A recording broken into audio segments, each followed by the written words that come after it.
La réunion sur l'évangélisation numérique atteste de résultats probants dans la communauté hispanophone. Hope Channel Inde célèbre une année d'activité.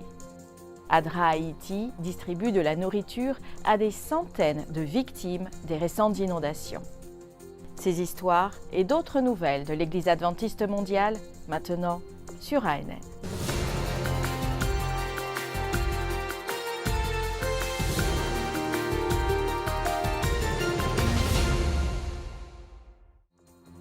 Environ 100 personnes ont assisté à la réunion trimestrielle de l'équipe de l'initiative d'évangélisation numérique et des suivis pastoraux. Ce groupe gère les comptes de réseaux sociaux de l'Église adventiste mondiale et répond à ceux qui communiquent avec l'Église à travers le monde numérique.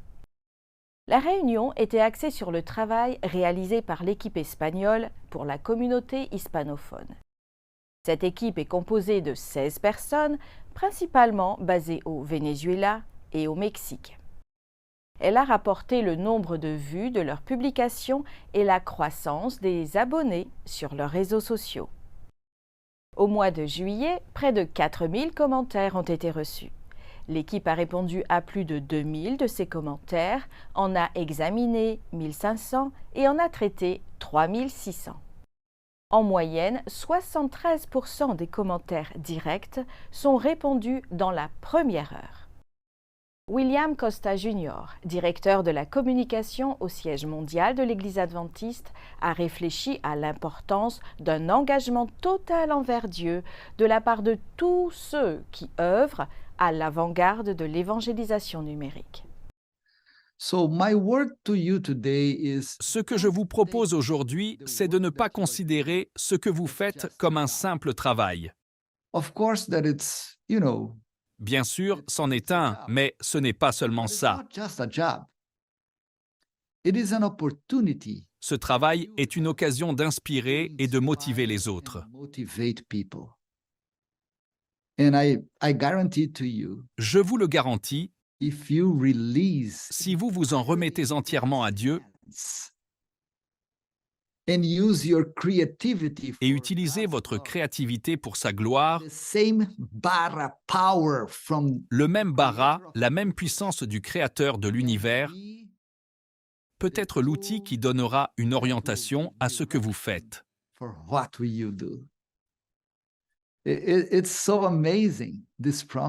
Cette promesse est tellement merveilleuse. Dieu veut vous façonner, vous modeler afin que vous puissiez être utilisés pour sa gloire. Que le Seigneur bénisse chacun d'entre vous. Gratitude. C'est le sentiment qui remplit le cœur des responsables de Hope Channel Inde après environ 1 an d'activité. Gratitude envers Dieu, envers les collaborateurs et les donateurs.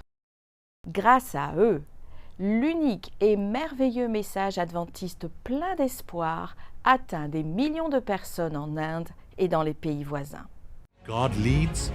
Dieu dirige, Dieu érige, Dieu fait croître, et nous attendons avec impatience ce qu'il fera à travers nous.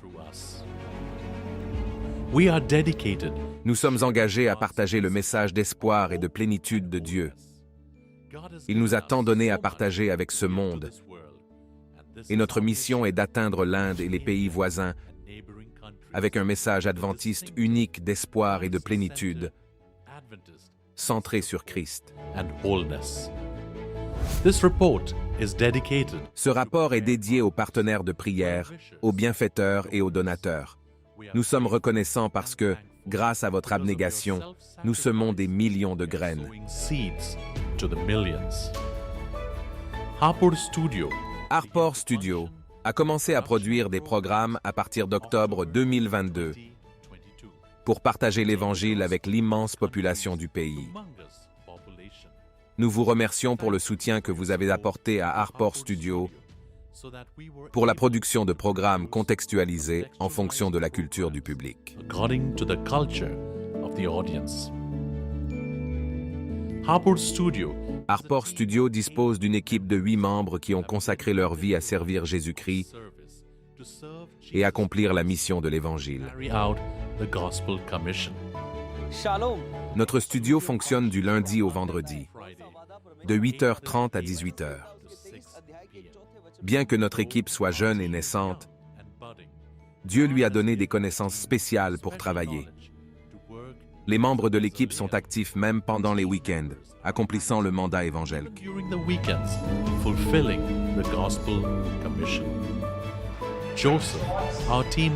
Joseph, notre chef d'équipe, s'occupe de l'Église et du partage de la parole de Dieu pendant les cultes et le sabbat.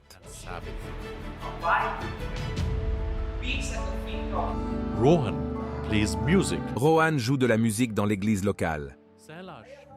Selash Murmud s'occupe de l'église adventiste de Ghaziabad et instruit les membres. Opsing est actif dans l'église. Que Dieu bénisse notre équipe qui travaille pour lui. Réalisation, 30 chants. 30.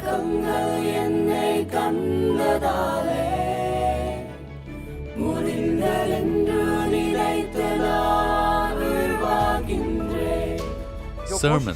167 sermons, 5 spots, 241 talk shows, Talk show. 241.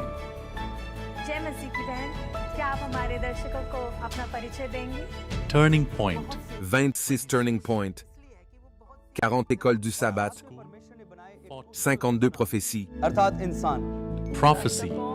52.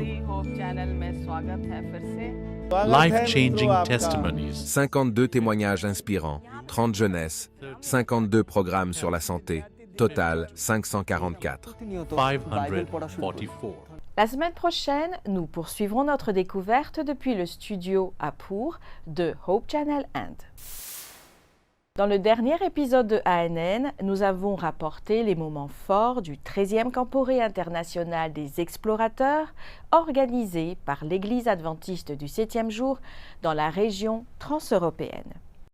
L'événement s'est déroulé à Sopron, en Hongrie, et a rassemblé plus de 2600 participants. Lors de cette rencontre, 250 jeunes ont décidé de suivre le Christ. 133 ont demandé le baptême, 77 veulent étudier la Bible et 16 ont été baptisés. Aujourd'hui, nous découvrirons une partie d'une interview avec les dirigeants des explorateurs qui ont participé à l'événement. Bonjour, je suis Sonia Whitehouse du nord de la Nouvelle-Zélande, représentant mon pays au Camporé de la TED. Bonjour, je m'appelle Megan Tooley et aussi membre de la Fédération de la Nouvelle-Zélande du Nord dans la division du Pacifique Sud. Nous sommes très heureuses d'être ici à ce Camporé 2023 en Hongrie. Qu'est-ce qui vous a incité à venir à Sopron? J'ai vu une publicité sur la compétition sur le chant thème et je me suis dit « Oh, je veux être là-bas, ça a l'air amusant ». C'est ainsi que tout a commencé pour nous. Et parce qu'elle voulait y aller, c'est en fait mon 3e Camporé de la division. J'étais en Finlande en 2010 et j'étais aussi aux Pays-Bas en 2014. J'aime donc beaucoup servir ici avec l'équipe de la TED. Et cette année en Hongrie. C'est merveilleux d'être ici avec vous tous.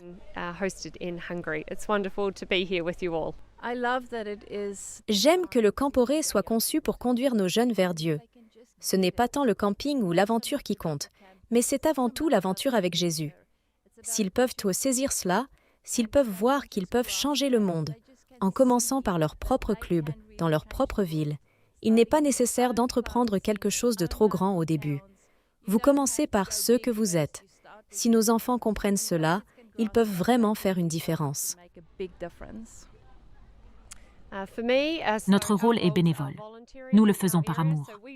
Cela fait 30 ans que je participe aux activités des explorateurs et des aventuriers. Ainsi, une petite église de campagne m'a fait découvrir un monde plus vaste. Le Club des explorateurs est un programme holistique complet avec des aventures en plein air, une croissance spirituelle, le développement personnel, le leadership et l'histoire de l'Église qui fait connaître notre Dieu. Et comme Dieu, nous retroussons nos manches, sommes authentiques, développons des relations et construisons ensemble. Dans l'un des épisodes les plus récents des portraits ANN, Alyssa Truman, directrice des actualités ANN, a interviewé le docteur Frank Hazel, directeur adjoint de l'Institut de recherche biblique de l'Église adventiste du 7e jour.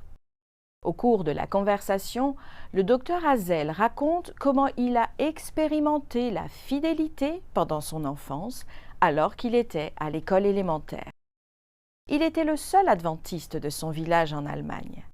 Tout au long de sa scolarité, il a honoré le sabbat, même en ratant des examens importants.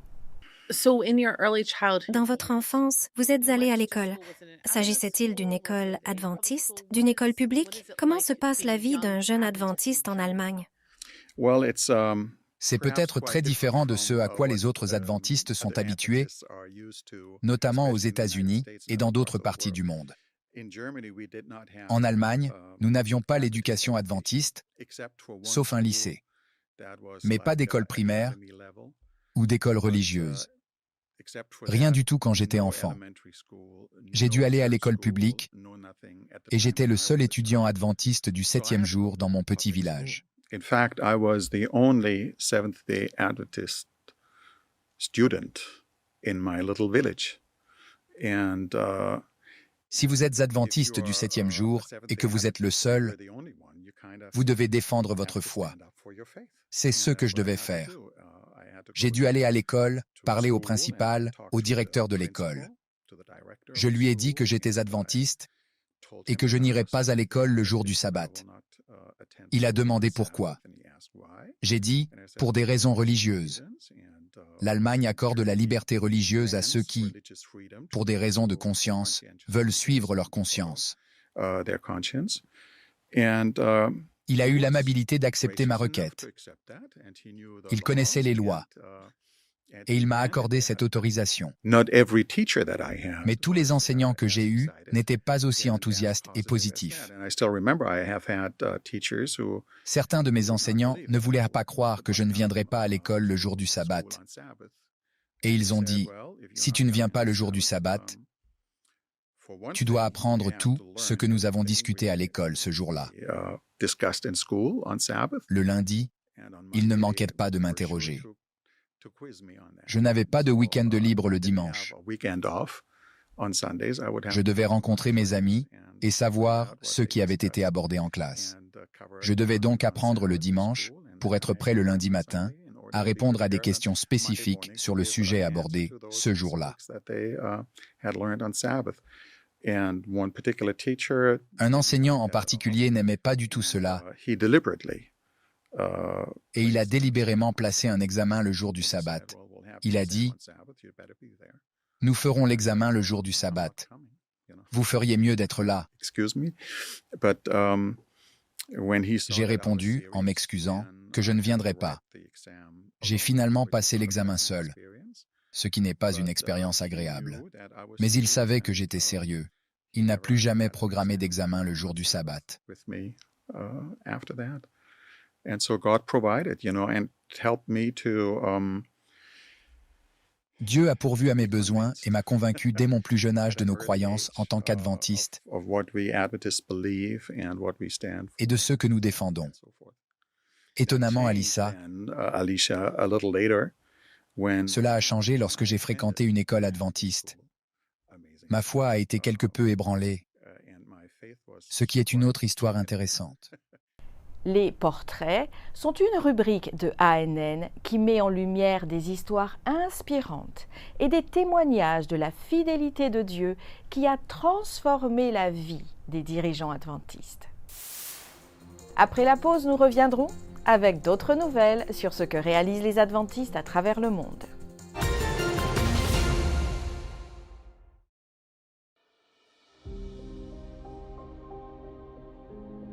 Dieu a-t-il créé les dinosaures?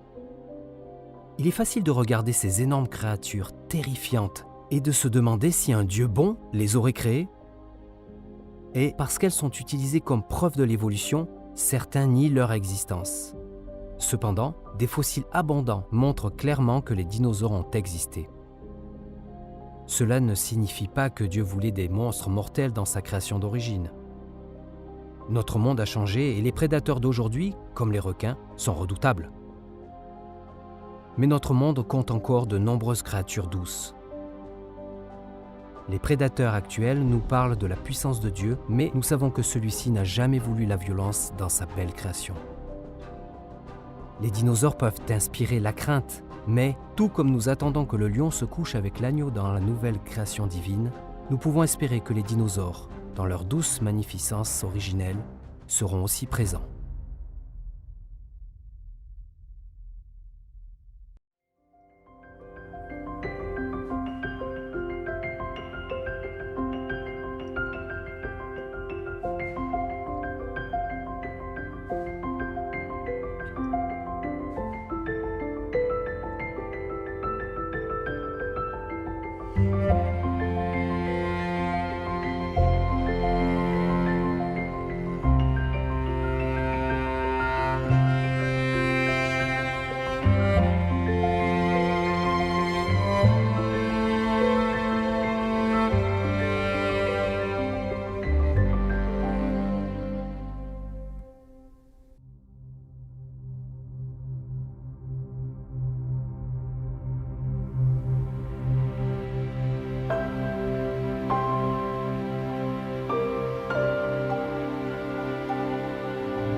La mission Caleb est un projet de bénévolat soutenu par l'Église adventiste du 7e jour qui offre aux jeunes l'opportunité de consacrer leurs vacances à l'évangélisation et au service de la communauté.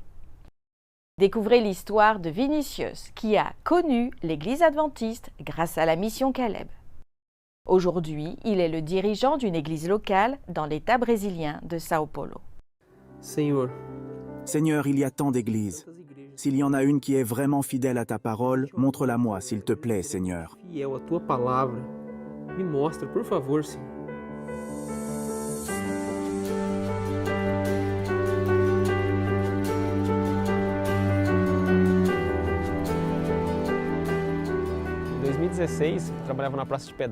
En 2016, je travaillais au poste de péage de l'autoroute de l'Est de Castelo Branco, ici dans la ville d'Arras. Après tout, j'étais à la recherche de la vérité. Je me souviens avoir reçu un jour un livre qui a retenu mon attention, le livre « L'espoir vivant ». Et à la fin de ce livre, j'ai eu la réponse à ma prière.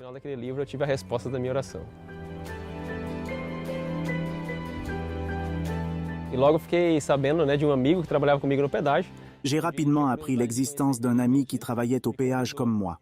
Il était curieux de connaître l'Église adventiste et m'a invité à l'accompagner. Depuis lors, je n'ai jamais quitté l'Église adventiste et le 26 novembre 2016, je me suis fait baptiser.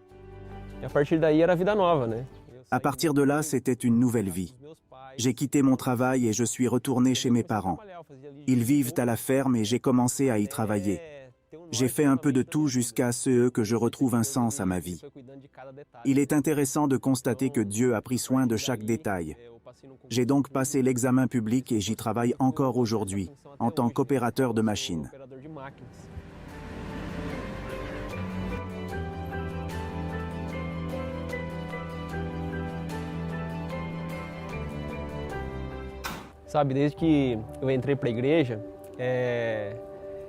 Vous savez, depuis que j'ai rejoint l'Église, je fais tout ce que fait un Caleb.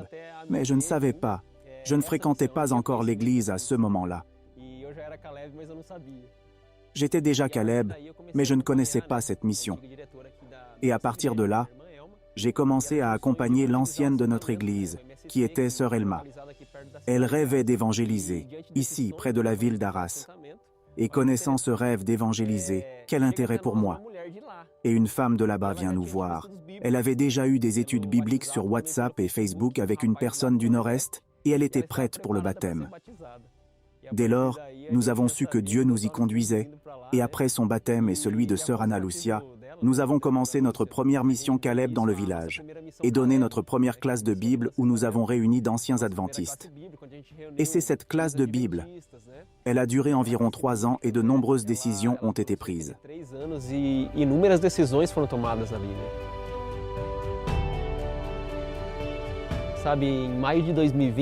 En mai 2020, le baptême de Camila a attiré mon attention. Elle a été confrontée à divers défis spirituels. Elle était accompagnée de toute sa famille qui a aussi donné sa vie à Jésus. C'était assez remarquable. Après ce baptême, nous avons organisé une classe biblique dans la maison de Camila et avons commencé la mission Caleb. C'est à ce moment que nous avons vraiment appris ce qu'était la mission Caleb et le cours de Bible. Nous avons monté une tente sur le terrain de sœur Ana Lucia qui avait étudié pendant longtemps sur les réseaux sociaux. Et là, nous avons commencé l'évangélisation de la mission Caleb. 9 personnes ont été baptisées suite à ce programme d'évangélisation. L'une d'entre elles était le frère Louise. Son baptême m'a touché. Sœur Ana Lucia lui a donné des études bibliques. Après son baptême, il y a eu un pic dans la pandémie et le frère Louise a perdu la vie. Mais nous avons la joie de savoir qu'il repose en Christ Jésus.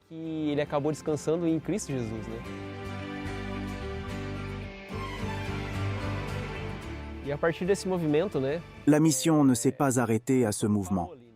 Aujourd'hui, il y a un groupe sur place et déjà 20 personnes le fréquentent régulièrement.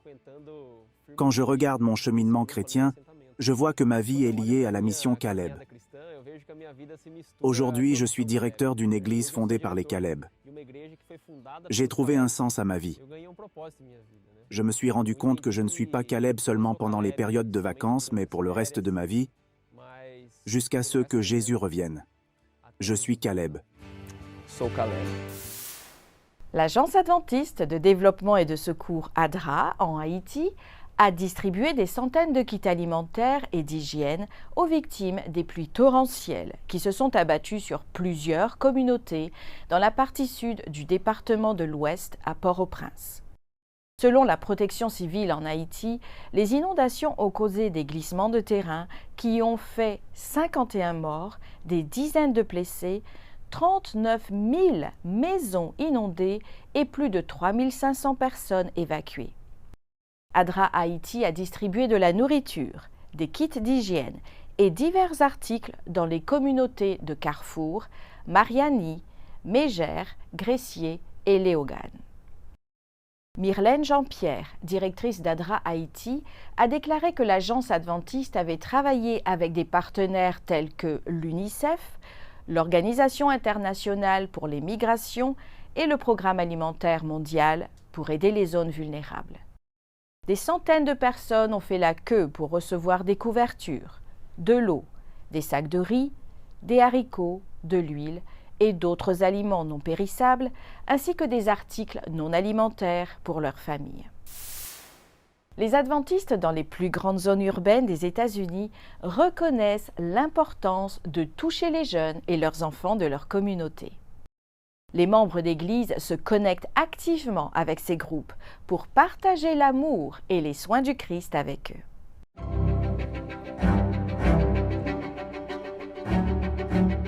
Ellen White a écrit « Ceux qui aiment Dieu devraient se sentir profondément intéressés par les enfants et les jeunes. C'est à eux que Dieu peut révéler sa vérité et son salut. » Conscients de l'importance d'atteindre les jeunes de leur quartier, villes, communes et villages, les membres d'églises situées dans les villes du monde entier se connectent à ce groupe spécial de différentes manières. Examinons quelques-unes des plus grandes zones urbaines des États-Unis où les adventistes s'occupent des jeunes et des enfants.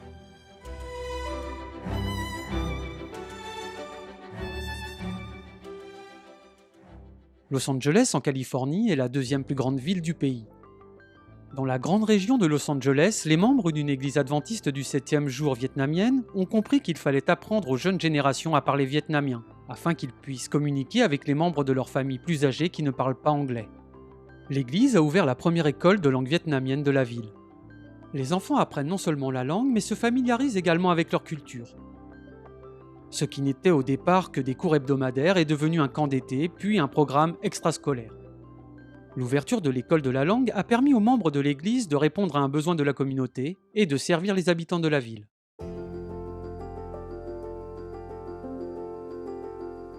Chicago, dans l'Illinois, est la 3e plus grande ville des États-Unis. À Chicago, le personnel d'un centre d'influence urbain appelé ArtSpace utilise la poterie, l'artisanat, la peinture et la musique pour établir des liens avec les enfants. Situé à côté d'une aire de jeu dans un centre commercial très fréquenté, ce centre permet d'établir des relations par le biais d'activités créatives. ArtSpace est ouvert toute la semaine et s'associe à différents groupes, comme les écoles, pour proposer ces activités aux enfants. L'objectif du centre est de faire prendre conscience à la communauté que le centre est présent pour apporter une bénédiction aux personnes des environs. Êtes-vous inspiré pour faire votre part pour atteindre un groupe particulier de votre ville ?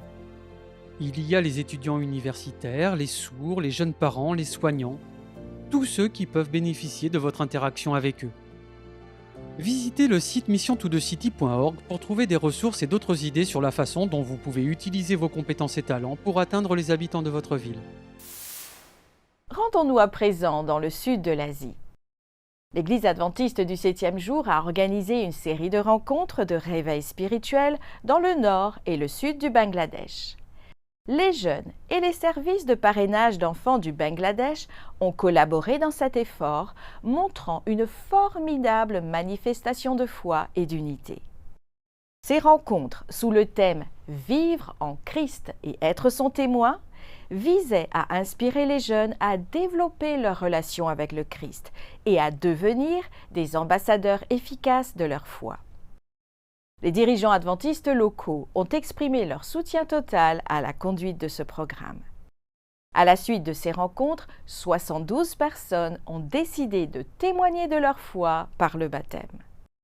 Ces rassemblements au Bangladesh illustrent l'engagement de l'Église à partager l'Évangile dans la fenêtre 10-40. I believe, ou en français « Je crois », est notre point fort musical de cette semaine. La musique est interprétée par le groupe américain Live for One, composé de Javier González et Paulette Jumalon. Live for One utilise les arts de la scène et les médias pour engager les communautés pour le bien et le soutien des réfugiés. One day I'll hear the laugh of children in a world where war has been banned. One day I'll see. Merci d'avoir suivi ANN. Rejoignez-nous la semaine prochaine pour plus de nouvelles du siège de l'Église adventiste du 7e jour. Saviez-vous que l'Église adventiste du 7e jour a une chaîne YouTube où vous pouvez regarder ANN Vidéo, ANN in Depth et plein d'autres vidéos étonnantes sur la prophétie, la santé et l'étude de la Bible? Cliquez sur le bouton S'abonner pour ne jamais manquer une nouvelle vidéo. Vous pouvez également nous laisser un commentaire ou un sujet de prière. Une équipe prie pour vous 24 heures sur 24 et 7 jours sur 7. Avant de nous quitter, voici une bonne nouvelle, tirée du psaume au chapitre 34 et au verset 8. Sentez et voyez combien l'Éternel est bon. Heureux l'homme qui cherche en lui son refuge. Ainsi s'achève notre programme de cette semaine.